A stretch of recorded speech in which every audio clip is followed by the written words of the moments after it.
Cinta setelah menikah.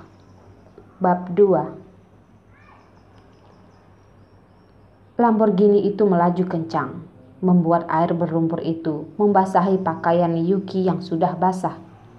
Yuki duduk di tanah dengan air berlumpur, sangat marah hingga air matanya sudah hampir menetes. Dengan benci dia mengambil kartu nama emas itu, menggunakan tenaga ingin merobeknya, tapi bahannya sangat keras. Benar-benar tidak bisa.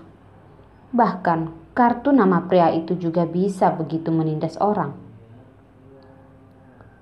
Ponsel di dalam tas tiba-tiba berdering.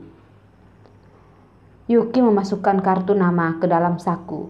Dia melihat layar ponselnya. Gawat, itu adalah ibu tirinya, Lindy.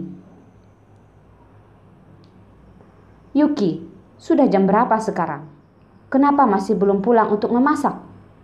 Apa kamu ingin membuat kami semua mati kelaparan? Bahkan sebelum Yuki sempat berbicara, suara Lindy yang kejam sudah terdengar. Membuat gendang telinga Yuki sakit. Sialan, dia harusnya sudah tiba di rumah sejak tadi.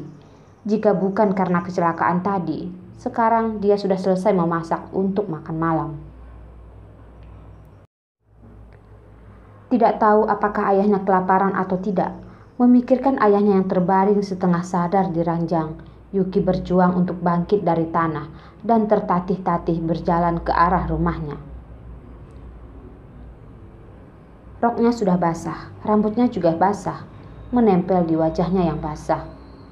Angin malam bertiup dan itu sangat dingin hingga menusuk tulang. Dia mendorong pintu yang berkarat. Yuki sedang bersiap untuk melepas sepatunya yang basah. Kemudian dia mendengar teriakan keras. Makan, makan, makan, hanya tahu makan. Tidak bisa mendapatkan uang sepeser pun. Memiliki banyak hutang dan masih mengharapkan aku untuk melayanimu. Ibu tirinya kembali menghina ayahnya. Yuki sakit hati.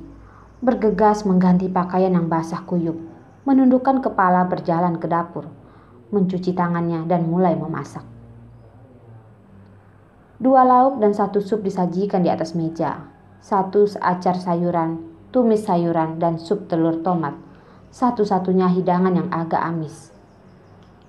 Yuki mengambil semangkuk nasi, mengambil beberapa sayuran hijau, mengambil semangkuk sup telur tomat, kemudian membawanya ke dalam kamar. Di atas ranjang, di dalam kamar terbaring ayah Yuki, Mikhail. Pandangan matanya yang setengah terpejam, dirinya berada dalam keadaan setengah sadar. Sejak kebangkrutan perusahaan keluarganya, Mikhail panik dan marah hingga terkena serangan jantung dan menjadi seperti ini. Yuki mengangkat kepala ayahnya dan disandarkan pada dirinya sendiri. Sedikit demi sedikit memberi makan ayahnya. Melihat pipi tirus ayahnya, dia sangat sedih. Terdengar suara wanita yang nyaring di telinganya. Bu, kenapa makan malam hanya makan ini saja? Itu adalah putri ibu tirinya, Rena. Sejak ayahnya bangkrut, dia jarang pulang ke rumah. Ada angin apa hari ini hingga membuatnya pulang ke rumah? Tidak mau makan ini. Kalau begitu, cepat cari menantu kaya. Pada saat itu, maka kamu bisa makan dan minum enak. Kata Lindy, juga tidak bersikap baik pada putri kandungnya sendiri. Setelah selesai makan, Yuki mencuci piring dan kembali ke kamarnya. Bersiap untuk mandi dan kemudian mencuci pakaiannya yang basah. Yuki, dari mana kamu mendapatkan ini?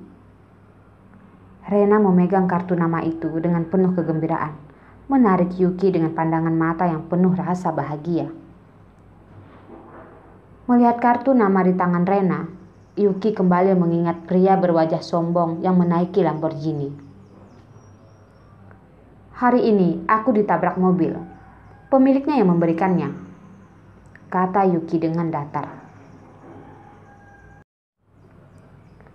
Apa kamu tahu milik siapa kartu nama ini? Nada suara Yuki yang datar membuat Rena merasa sangat tidak percaya. Jari tangannya yang putih dengan kutek merah menyala menunjuk ke kartu nama itu. Ini adalah Raihan. Raihan, presiden grup Realtek Tian. Si Raihan. Grup Realtek. Raihan.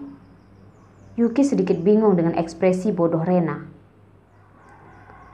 Grup Realtek, perusahaan terkemuka dunia. Industrinya meliputi real estate, hiburan, restoran, transportasi, pertambangan, minyak, dan bahkan senjata. Lingkup pengaruhnya mencakup semua benua di Asia, Afrika, dan Amerika. Merupakan yang terbaik di dunia. Benar-benar adalah cebol yang menguasai langit. Pemimpin di banyak negara, bahkan didominasi oleh grup Realtek. Raihan adalah presiden grup Realtek.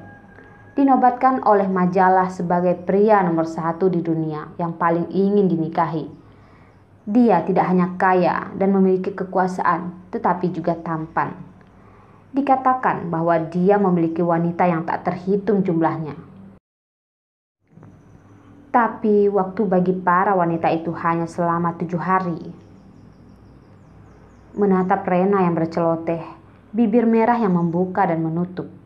Yuki sedikit melamun. Raihan ini kedengarannya sangat kaya, tapi apa hubungannya dengan Yuki? Rena memandang Yuki dengan ekspresi menatap orang idiot. Ternyata di dunia ini ada wanita yang tidak histeris ketika mendengar nama Raihan.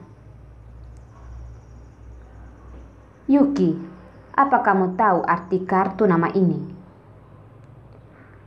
Rena sengaja bertanya pada Yuki. Dia jelas-jelas tahu bahwa Yuki tidak mengetahuinya. Memangnya apa artinya? Kenzi menguap. Dia benar-benar tidak memiliki kesan yang baik pada presiden Raihan ini. Dia hanya orang kaya yang sangat sombong. Artinya, orang yang memegang kartu nama ini dapat keluar masuk klub private TS di bawah naungan grup Realtek. Dikabarkan, Raihan sering pergi ke klub itu. Kata Rena bersemangat lagi, karena dia punya rencana yang berani di dalam hatinya. Oh, begitu. Yuki berkata acuh tak acuh, tidak memperhatikan kilatan mata Rena, karena ada banyak pakaian yang menunggunya untuk dicuci di wastafel.